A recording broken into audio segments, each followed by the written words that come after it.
今日整呢個番薯餅，歡迎光臨 Super 廚房，請點讚、分享同埋訂閱。主要來料係糯米粉同埋番薯一個。首先將番薯去皮，番薯去皮後，用錘將番薯沖洗乾淨，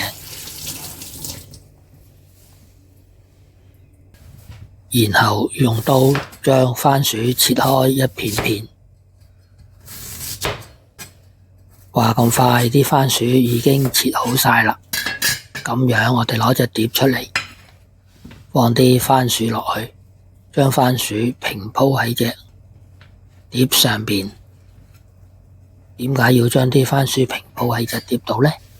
主要作用係等佢蒸番薯片嘅時候，等啲番薯快啲熟。開大火，煲滾一鑊嘅水，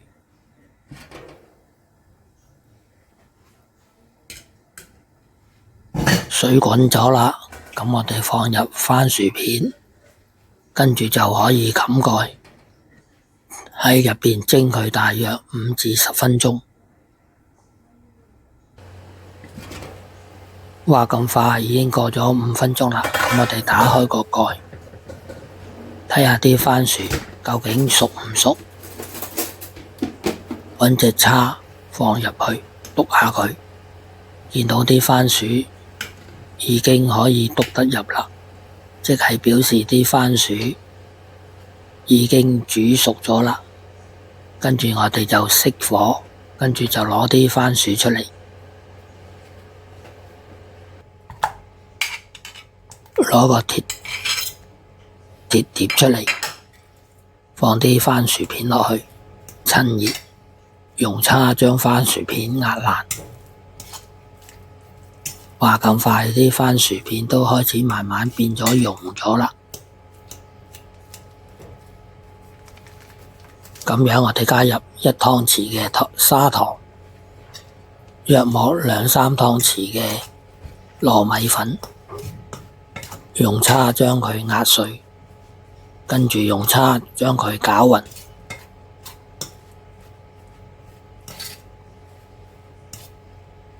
搞到咁樣就差唔多可以得㗎啦。咁我哋就開始戴手套，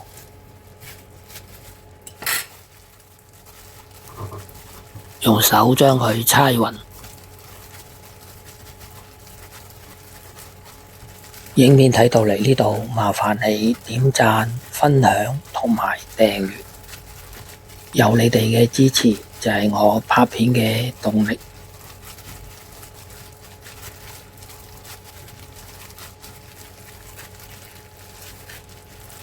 啲粉團搓到咁樣已經成為一嚿嚿啦，呢個碟側邊都冇晒啲糯米粉啦，咁即係表示嚿番薯粉已經夠鬆化啦。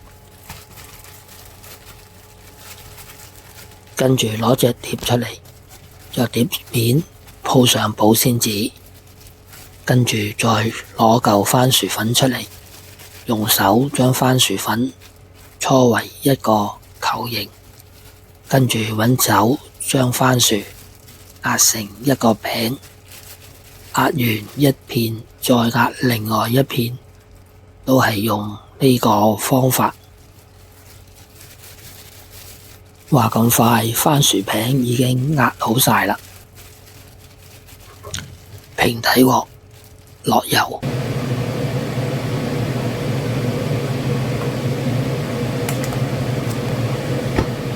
平底鑊落油，用隻手拎起隻鑊，搖勻隻鑊，等啲油平均鋪滿晒整隻鑊，跟住用手測試油溫，見到個鑊開始熱啦。咁樣我哋就可以放入番薯餅落去煎啦。假如想番薯餅更加香脆啲，可以加入麵包糠，將番薯餅點入麵包糠，放落去煎就會更加香脆。由於我冇買呢個麵包殼，所以就直接放啲番薯餅落去煎，煎到一邊金黃色，咁樣我哋可以反轉再煎另外一邊。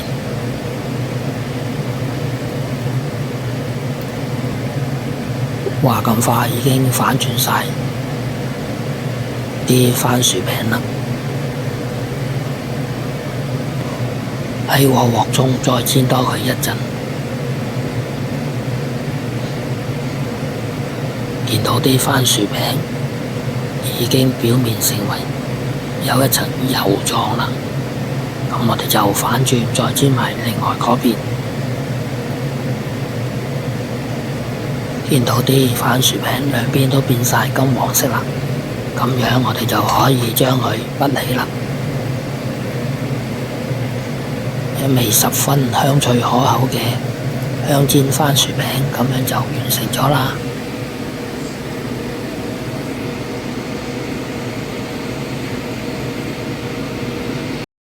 睇完片之後記得俾 like、分享同埋訂閱。我仲有大量嘅煮餸影片，可以登入下邊 info box 參觀。